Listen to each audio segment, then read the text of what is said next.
যারা দেখতে পাচ্ছেন ওই মহিলার কাছ থেকে আমরা একটা প্রোডাক্ট কিনছি, একটা ব্যাগ কিনলাম, বাংলার মাত্র 2500 টাকা পড়ছে।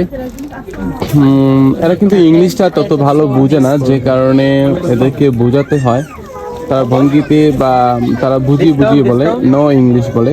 এই দেশে আসলে একটাই প্রবলেম, তারা ইংলিশে কথা বলতে পারে না, এবং কত টাকা সেটা কিন্তু তারা মোবাইল ফোনে দেখাই দেয় যে আসলে এত টাকা আপনার এই বিলটার জন্য, এই ব্যাগটার জন্য। তারা ইংলিশ বুঝে না, এই জন্য আপনাকে যে কাজটা করতে হবে, একটা ট্রান্সলেটর ইউজ করতে হবে। উজবেকিস্তান সামারকান আসলে পরে বেশিরভাগ মানুষই কিন্তু ইংলিশে কথা বলতে পারে না, যে কারণে একটা ট্রান্সলেট ইউজ করতে হবে। আমার ট্রান্সলেট ইউজ করে এদেরকে বোঝাতে হবে যে এত টাকা।